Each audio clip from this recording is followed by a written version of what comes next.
I hope you answer your question. Yeah. Then how is it for you? Because I read through the whole book. Jackson shared a lot of his personal experience inside the book, right? So when you're actually sitting down, rewriting the journey of your life, how was the writing process for you? I know I can write a lot of theory, framework, best practices, you know, all the steps, but it may not touch people's heart. So I write about my problem because they will give me the authority and the credibility to talk about brokenness. So I lost someone before, so if someone lost you know, their loved one, they can relate to me. And I lost a lot of money before because in the first 3 years when I do training, I did everything wrong, so I lost a lot of money. So I can relate to someone who is bankrupt, someone who lost a lot of money. Yeah. So and then in relationship also, you know, many girls rejected me, so I can relate to someone who got rejected. Yeah. So the only girl who accept me is my wife. See. So I have to, you know, that's why I marry a bit late, like, because all the girls before they all reject me. So I understand what is rejection, you know. Yeah. So rejection it become familiar to me. So when someone reject me, for me it's nothing. So I become thick. The skin become thicker than the wall, you know, thicker than the wall. Yeah. So that's when you become masterpiece. Your face thicker than the wall. Yeah. Oh, so your face is the one that become the wall that makes you a masterpiece. Thicker than the wall. Yeah. Okay. But what I'm hearing is actually the emotion itself that you've been through, the rejection, the pain, the grief, all these things, it becomes a nutrient to you that actually allows you to actually grow and flower in your own way. Yeah, I see that when people say no to you, or the clients say no to you, or you know, rejection stand in front of you. If you do not reject yourself, if you do not give up, you do not stop. You do not stop yourself. Then one day, just one day, you are going to make it. For example, in the year 2000, I wrote my first book, A Day to Dream. I don't have a copy here. I actually have the graphic in my masterpiece book. So Day to Dream was the book I wanted to write, and I was rushing. So 3 weeks, I got the book out. However, my best friend said, Jackson, your book have plenty of errors. So I throw away 1,997 books. I kept 3 copies as a reminder. And that was the first book called Day to Dream. And that was year 2000. Today is 2019. 19 years later, I'm writing a better book. So if I ask myself, have I progressed? The answer is yes. Comparing to the first book, and the first book have error from cover to cover, is error. So now I know a better way to write a book. So what I'm trying to tell others, including myself, is that every loss happen in our life, actually for us to learn a lesson. Some loss, you cannot do anything, you have to accept, like loss of someone. But some loss, you can actually profit. So I believe that we can profit from the loss. Like in my case, is I wrote a lousy book now, and then I learned how to write a better book, yeah? But in the case of relationship, we also can learn. If we, you know, partner with someone, it didn't work out, then another girl appear, we partner, then we become a better lover. Some people are a bit slow like me, we partner many times, you know, because our CPU a bit slow, you know. So until in the end, we get it, you know. So some people take a longer period. Some people are very fast. Before they married, they got baby already. So these people, they are faster than me, you know. Yeah. I have a friend 20 years old, got baby already. He asked me what to do. I said, get married lah. Then he married the girl. 3 years later, he divorced the girl because he was not ready. Yeah. But because he's handsome, good looking, so he like attract girls. You see.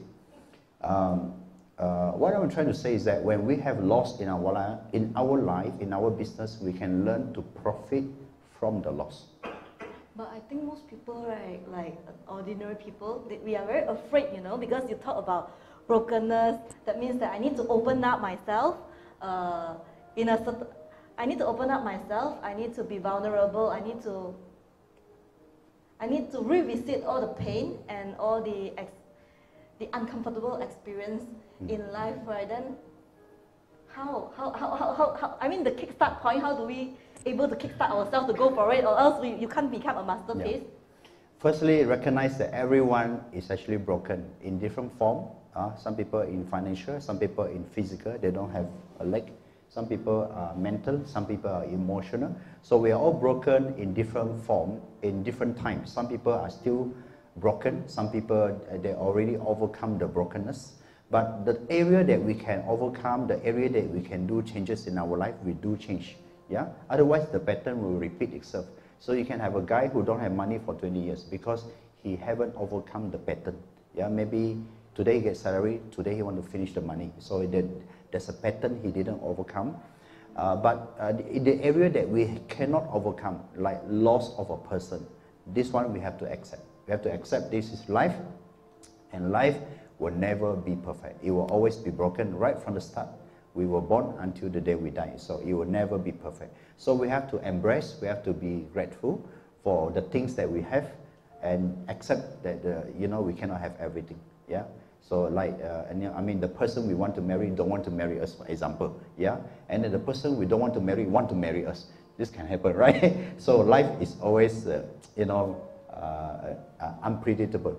But as a masterpiece, we must learn to be grateful. That's number one, and learn to improve ourselves. Okay, all the time to improve ourselves, and accept accept life as it is in the area that we cannot do changes. If we know it, then how can we do it? Well, I think I believe that everyone is given a calling, everyone is given a talent, and that talent is that you do something effortlessly. You do better than everyone else because in that thing, like Lee Chong-wei, he play badminton, close his eyes also can win. Yeah, I mean if he compete with you and me he close his eyes and tie his leg also he can win. Because this is his area. But if you put Lee Chong-wei in sepak takraw or squash, I guarantee Nicole David will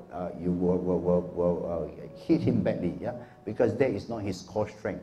Now we are like Lee Chong-wei. We are good in something, but sometimes in our life we go and do everything. We are good in badminton. We go and play sepak takraw. We play basketball. We do 100-meter run. We do everything, but that is not our gifting. That's not our talent. So if a person recognizes his talent and spend 20 years in that area, he will be super successful. Like he will be the next Usain Bolt, the next Michael Jackson, the next Lee Chong-wei, the next maybe Donnie Yen. Because these people spend all their life, 15, 20 years perfecting, fine-tuning their skill. But they all started well because they recognize their talent and they stay put. Like Donnie Yen, he was nobody. He was only recently recognized after he acted in a movie called Ip Man.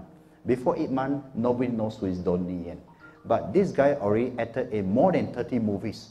But it took him one movie, Ip Man, to make him a shining star. Yeah, so we are like Ip Man. Sometimes we have to wait for our turn to come, and then we will rise. But we must not give up because we are in the right platform with the right talent. We just have to continue to pursue. Yeah, continue to pursue until the timing is right. Opportunity will come and look for us.